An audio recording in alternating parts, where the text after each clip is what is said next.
Allah subhanahu wa ta'ala created the angels. Very interestingly, He created another kind known as the bin kind. A certain creature or creatures of Allah subhanahu wa ta'ala known as bin. And they were on the earth. And on the earth they created chaos and havoc and so on. So Allah sent the jinn to deal with the bin on earth. So the jinn came in and they dealt with the bin and they overcame them and overpowered them and destroyed them completely. And who was the head of the jinn? One known as Iblis. Before creating Adam, Allah created the jinn. And the jinn lived on earth 2,000 years before Adam. They are very strong. They are very powerful. They caused so much corruption. They killed each other. So Allah subhanahu wa ta'ala sent an army of the angels to fight them. And this army of the angels fought them and pushed them out of the land and made them live on the islands of the sea.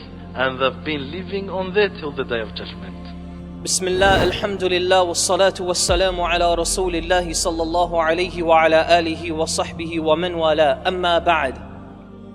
Concerning the jinn, it's a creation about which there are a lot of fairy tales, there's a lot of stories. If you go to any city, if you go to any nation, you will find that usually a part of their belief, a part of their myths and their fairy tales, the jinn are mentioned. So whether it be ghosts or spirits, usually they're referring to the jinn. So this unseen world, the unseen, what they call spirits. Because this is an element of the unseen, we have to stick to the Quran and the Sunnah. Before creating Adam, Allah created the jinn. And the jinn lived on earth 2,000 years before Adam. Jinn comes from the word jana, and jana means that which is concealed. So jinn means that which is hidden, that which is concealed. Allah subhanahu wa ta'ala tells us in Surah Ar-Rahman, وَخَلَقَ الْجَانَّ مِن مَارِجٍ مِّن نَارٍ, and He created the jinn from a smokeless flame of fire. Is the corner of the flames that you have all the different colors, the red and the green and the blue and the orange and the yellow. They are very strong, they are very powerful, but they're very dumb. Allah subhanahu wa ta'ala has also established some of their attributes in the Quran. So Allah has established that they can see, that they can speak, and Allah has established that they can hear. The jinn do have genders. There are male jinn and there are female jinn.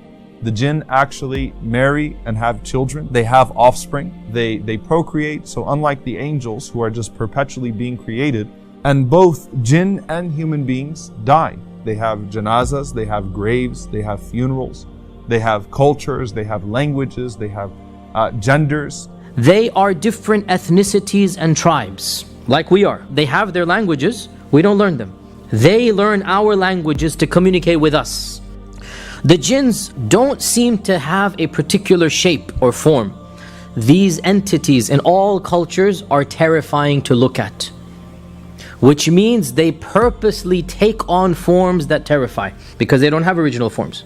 Bones and the dung of our animals, they are the food for the jinn. So when we are eating our chicken and our lamb and whatever it might be, and we have the bones and we get rid of the bones, if the jinn come across this and these are the good believing jinn, then this will be food for them by the permission of Allah. They are mukallafun, which means that they are responsible for their actions. They have free will, just like human beings. And of them there are righteous jinn, and of them there are disobedient jinn. From the jinn there are those who are Muslims and those who are non-Muslim. They have their religions the same way we do. So you will find jinns who are Hindu, Sikh, Muslim, atheist, those who worship the devil, whatever it might be. They have their own religion. There's difference of opinion amongst the scholars now. Did Allah send messengers from amongst themselves, or the human messengers that were sent, were they also sent to the jinn at that time as well? Allah subhanahu wa ta'ala knows best, but we know that Muhammad sallallahu alayhi wasallam, he was sent as a messenger for all of the worlds. Some group of the jinn, they came to the Prophet sallallahu alayhi wasallam and they listened to this Quran. and they were amazed by this Quran, and then they went back to their people, and then they gave da'wah to their people. The jinn are not fallen angels. Sometimes we find amongst our community, people think the jinn are angels which have disobeyed Allah. Is Iblis a jinn or an angel? Iblis was from a jinn because he was so righteous. He was included with the angels and elevated to a very high level among the angels. The jinn are not spirits of the dead. We don't believe in ghosts. We believe in jinns. The souls of the dead never ever come back to. They can see us, but generally we cannot see them. If you hear the barking of a dog or the braying of a donkey, then seek refuge in Allah, because they see what you do not see.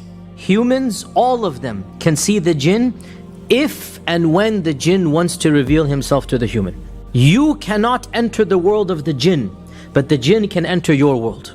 The jinn can appear in the form of certain animals. Many times they appear in the form of snakes. That the jinns can come and pretend to be human. They can intermingle with human, and humans won't even know that they're jinns. وَمَا خَلَقْتُ الْجِنَّ وَالْإِنسَ إِلَّا لِيَعْبُدُونَ. Allah says, I did not create the jinn and mankind except to worship me. But they caused corruption, and they shed blood, and they fought with each other, and they corrupted this world, and they caused so much evil. And then Allah subhanahu wa ta'ala sent on them armies from the angels and also Iblis to fight against them. And then they were pushed and cornered to the islands of the ocean. Prophet Muhammad said, every one of you has been assigned a companion from among the jinn and one from the angels. Each person has an angel assigned to him, encouraging him to good and guarding him from evil. Counteract the evil suggestions which would come from the evil source of the jinn. The jinn that is always around us. There's a jinn that particularly constantly whispers to us. You know, the Prophet ﷺ's jinn actually accepted Islam, and that was something from Allah subhanahu wa ta'ala. Prophet ﷺ said, Al-jinnu thalatha. Jinns are of three types. One type flies through the air.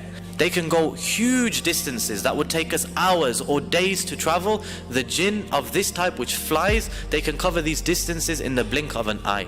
Another type comes in the form of snakes and dogs. And a third type is based in one place, but it travels about.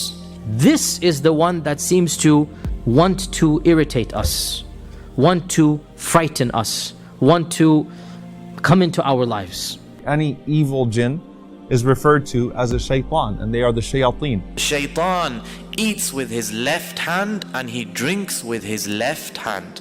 Is every jinn a shaitan?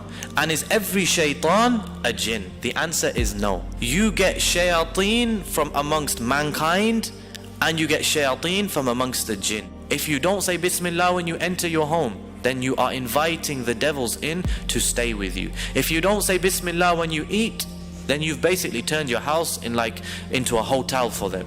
Come, eat, drink, relax, chill out. The Prophet ﷺ said, when the night falls or when evening comes, bring your children, keep your children inside, for the devils, they spread out at that time. Then when 1 hour of the night has passed, let them out again, and lock the doors and mention the name of Allah, for the shaitan cannot open a locked door over which the name of Allah has been mentioned. The Ifrit is an especially evil and especially strong jinn. It's a type of jinn that has strength above and beyond what the other types of jinns have. Rasulullah ﷺ, once when he was praying, he caught a Afrit. He actually caught one of the very strong jinn. And the Prophet ﷺ, he thought to tie that strong jinn to a pillar in the masjid, but then the Prophet ﷺ, he let him go. Allah subhanahu wa ta'ala given a special power to Suleiman alayhi salam to control over the jinn. When Suleiman alayhi salam ordered his army to bring the throne of Sheba, the first creature to stand up was the Ifrit from the jinn. And the Ifrit said, I will bring the throne to you before you stand up from your place. The throne is at Saba and Suleiman alayhi salam is at Jerusalem. By flight it will take hours and hours. Imagine how the speed of jinn is. The jinn is going to bring this throne Not in a physical manner, pick it up and bombard out of the palaces of the Queen of Sheba, and you will see a big throne flying in the air all the way to Jerusalem and people are wondering. No, it will disappear there and appear over there. Which is from our world what? From our perspective, it's teleporting. The jinn has the capacity or the power to transform matter into energy. E equals mc squared comes into play here. To has the power to transform matter into energy and take that energy at the speed of light and then re-bring it back to the way that it was. Thanks to Mr. Einstein, it's actually very understandable that it is conceivable that energy is transferred to matter, matter is transferred. We don't have the power to do that at will. But clearly some of the jinn do. And that is that the jinn are able to bring physical things into your house or take it out of your house without you actually seeing something moving in your house. Many magicians are using the jinn to do the magic. Any type of magic is totally haram in Islam. Some jinns had the ability to fly higher to the heavens, and they can hear some talks of angels, and they listen to the decree of Allah. But after the coming of Prophet ﷺ, the first heaven is closed, and they are guarded by some shooting stars.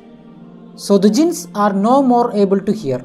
They hear something and mix 100 lies with it, and they whispers into the ear of fortune teller. So the words of fortune teller are not 100% true.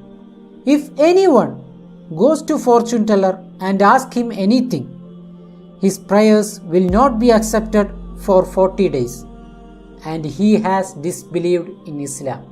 The jinn, they can and they do fall in love with human beings. This is one of the reasons why jinn possess a human being, is due to love.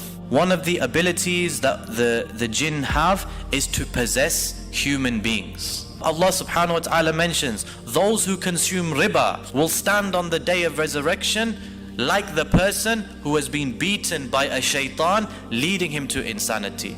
And the Mufassirin, they have used this ayah to say this is a proof for jinn possession. Indeed, the shaitan flows through the veins of the son of Adam like his blood. Again, a proof that they can enter into our body and flow through our body and control that which we do.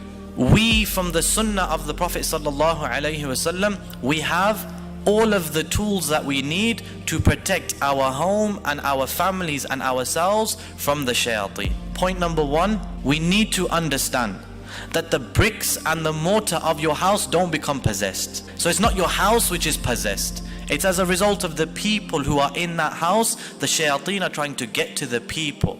So the first thing to do, correct your aqeedah. The next way is to recite Surah Al-Baqarah in your home at least once every 3 days. The Prophet ﷺ said, whoever recites Surah Al-Baqarah at night in his house, then shaitan will not enter that house for 3 nights. Whoever recites it during the day in his house, shaitan will not enter that house for 3 days. There should be no pictures or frames or statues in your home. You should avoid watching movies or listening to music in your home. These are from the traps of shaitan. Music is the words of shaitan.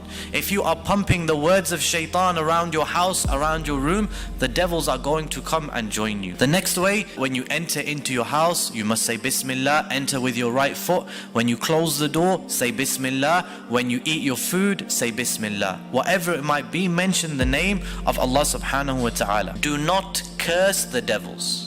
Rather, say Bismillah. Perform a lot of dhikr and extra prayers in your home. The Prophet ﷺ said, when the call to prayer is made, shaitan flees on his heels. So if you are getting problems in your home, then just make the adhan. Before you go to sleep, recite Ayatul Kursi. It will protect you from shaitan. Keep your home clean and hygienic and smelling good. Because we know that the devils, they like to congregate and stay in places of filth, places which are unclean. Which is why when we go to the toilet, which is a place of filth, we make the dua, because this is where the devils, they congregate. Finally, ya ikhwan, have patience and make a lot of dua. Ask Allah subhanahu wa ta'ala to give you the tawfiq to overcome them and be steadfast. We don't fear the jinn.